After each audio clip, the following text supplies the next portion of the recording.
Hello YouTube world, my name is Nicholas Montez and you're watching my YouTube channel, Nicholas Montez. Welcome back to, actually it's the Teenage Movie Critic. Today we're going to do another end of the year list where I'm going to be ranking all 8 movies I saw in the theaters of 2022. And let's go ahead and get started ranking all 8 of these movies that I saw in the theaters.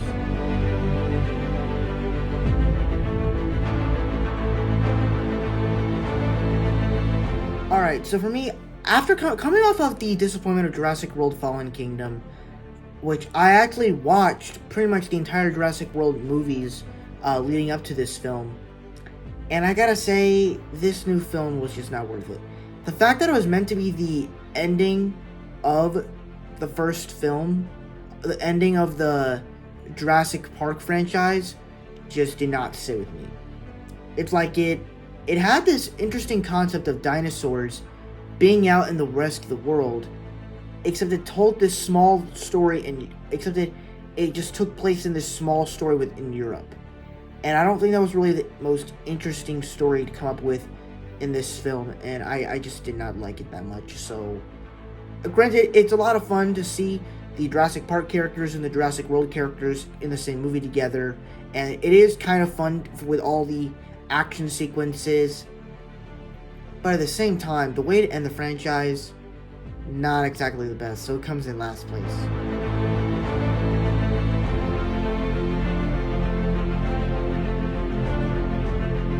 Now, Thor: Love and Thunder, I really wish I could have higher, because this film had so much potential to be probably one of the best MCU films to date. Obviously, I'm not saying they can't do comedy, but do it at the right time. That's kind of one of my favorite things about Thor Ragnarok, where everybody kept saying that Thor Ragnarok, like, this movie felt like a parody, and they did the same thing with Thor Ragnarok, but Thor Ragnarok did it better. Thor Ragnarok did the parody better, but they still stayed true to their story. And when you watch this movie, it just goes so overboard with the comedy. I mean, obviously the first couple minutes with Gore and his daughter dying, and then he asks for one of the gods for help, but they deny him, and so he takes the Necrosword and kills one of the gods and starts going on this god massacre. And then you have Korg telling the whole story of Thor in the MCU, and basically using it as like a joke. And you have like this funny song playing in the background. And then even when you get to a heroic moment where they play Welcome to the Jungle, and Thor is beating the crap out of all these aliens, his heroic thing ends up in destroying a temple of these people. And then even when you get to a moment where he's going with Lady Sif, he's like, "Oh, maybe your arm is in Valhalla." It's like the whole movie's just filled with so much more. And even then, they even gave performances to like stuff to the Hammers, which I just did not like at all.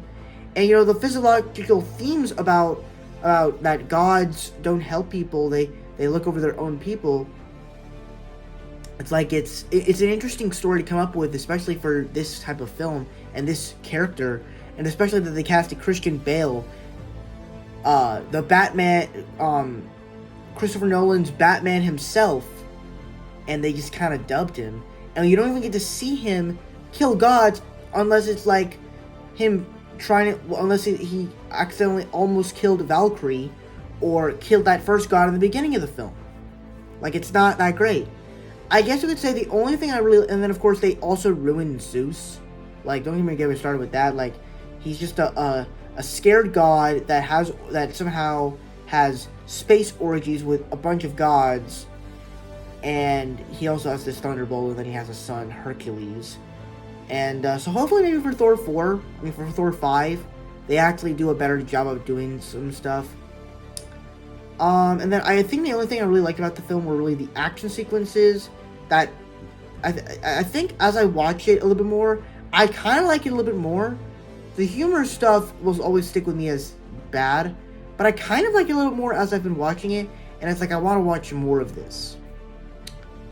And maybe that's just a personal note for me, because I love Marvel, I love everything Marvel, and I think that the best thing about this film was the action sequences, that Shadow Fight, Realm Fight, and also just the stuff that they did with Jane Foster. I thought that was probably the best stuff of Jane Foster we've ever seen, where she wields a hammer and then she dies a heroic death. Obviously, that's probably the best of her in the entire franchise. But besides that, this movie's kind of failed, and I'm sad to say that it failed. And it really could have been a top tier MCU film. Probably better than Thor Ragnarok too, you know?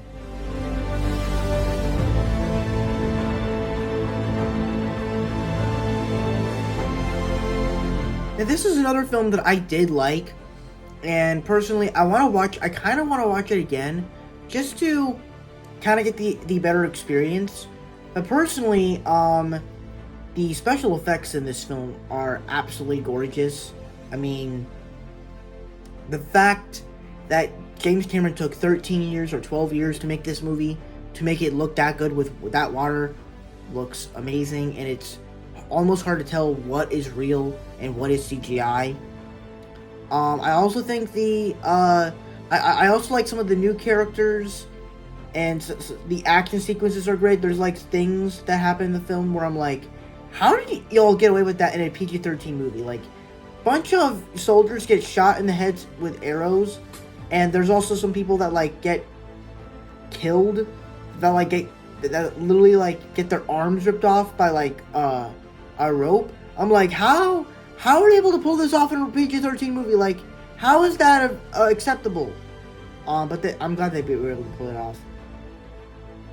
I also was not expecting they were going to bring back the evil general guy from General Quaritch from the first film, and because it's like I saw him in the cast, and I'm like, wait, how is he coming back? Because didn't he die in the first movie? So I'm like, I'm interested to see how he's going to come back, and how is the Sky People going to be involved in this? Because didn't they all go back to Earth, and weren't they all defeated by the Na'vi? So I'm like, I'm interested to see what this film is. So overall, that's really the good stuff.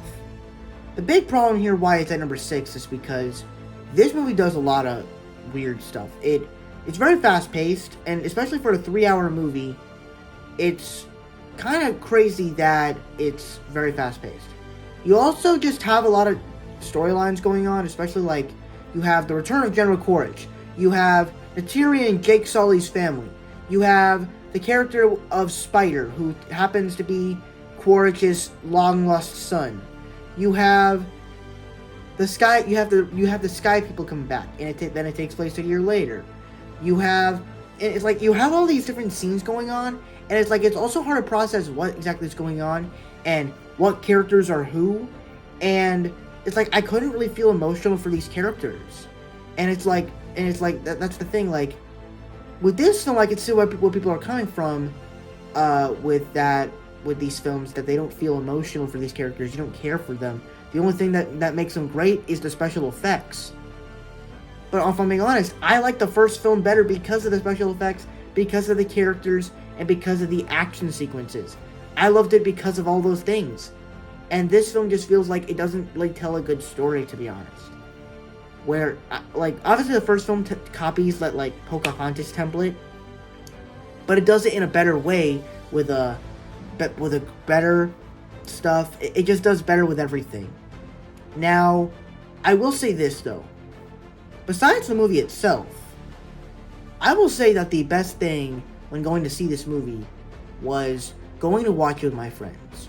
I'll mention this every single time I bring this movie up, but I'm glad that this movie was the movie to end the year, to have that last movie experience with my friends on the big screen. I'm so happy that I got to do that. To everyone that is watching this, that went there that day, thank you. I really appreciate you. You are awesome. Love y'all. But anyway, let's move on to the next movie.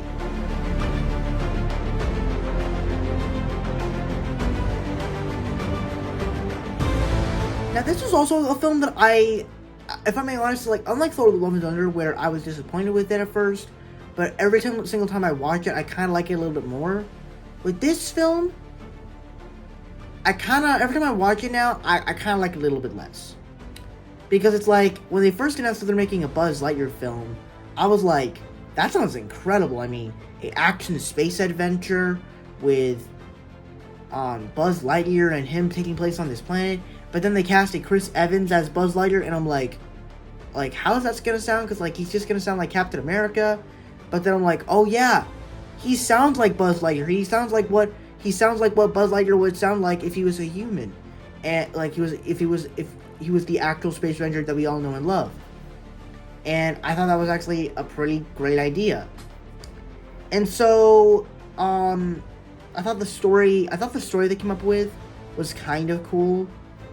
But like everybody else has been saying, the movie feels like a story in a trilogy of films for Buzz Lightyear, not exactly like a continuation of the Buzz Lightyear character, the first film of a Buzz Lightyear character. And also, the whole Zurg plotline I never really found compelling, that it comes from the future. I never liked that. I feel like they could have just done the future storyline, like the father storyline, like they did in Toy Story 2, that they set up from Toy Story 2. Though I know it was probably just a Star Wars joke. To talk about the positives, of course, the animation is great, as it is from Pixar and Disney. I do love the character of Socks. I think all the other side characters were also great, especially that you got all these different side characters who are technically Space Rangers, but they're not experts in the job. I think that this film worked on some things, but hopefully if we get a sequel, I want it to do better, and we actually get the Buzz Lightyear lore that we know and love from the Toy Story films.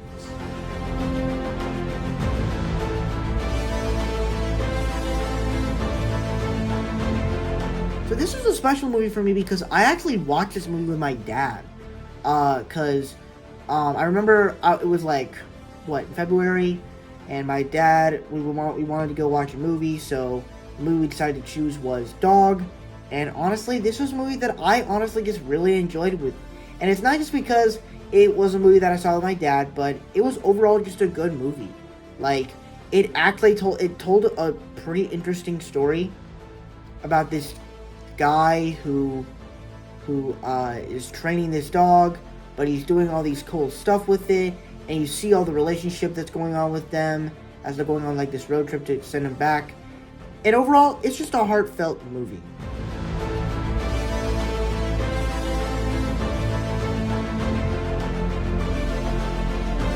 Now, coming off of the movie of Spider-Man No Way Home, I was thinking, maybe this movie's gonna be overhyped, and how are they gonna do so many cameos in a Doctor Strange story, and how is Wanda gonna tie into it?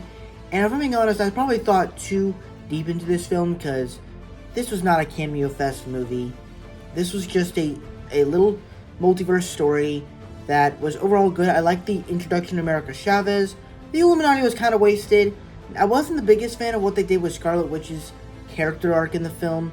I liked it a lot better in WandaVision than in this movie.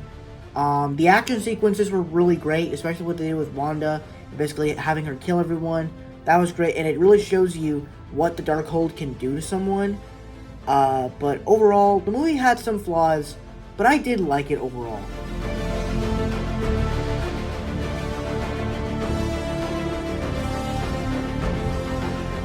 Now, if you guys know, this is probably the most tragic film on the entire list, because this movie struggled with the saddening death of the great and late Chadwick Boseman.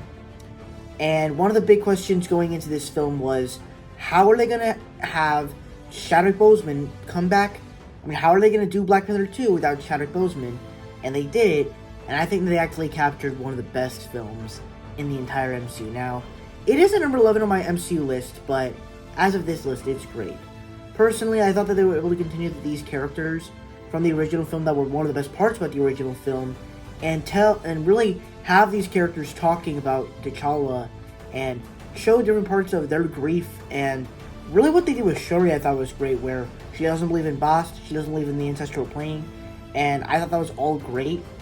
And especially what they do, and also characters have consequences from the first movie. Like, it doesn't really, this movie doesn't affect stuff from Infinity War or anything. It really is just a sequel from the original Black Panther.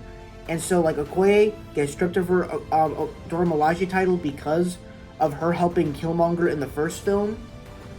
We also start to learn that Nakia was in Haiti raising T'Challa's son. And then Ramonda, like, Angela Bassett's performance in this film is amazing.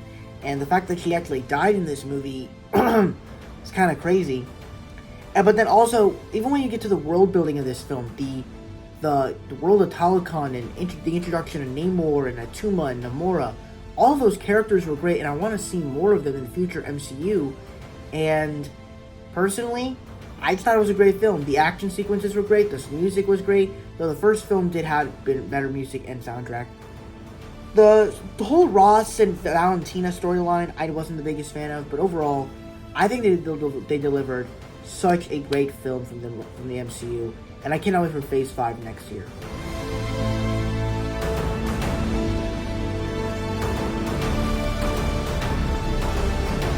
Alright, so I'm just going to say right here, right now, I don't think this was the best conclusion to the Halloween franchise, but I will say this, I think the story that they actually came up with was at least great.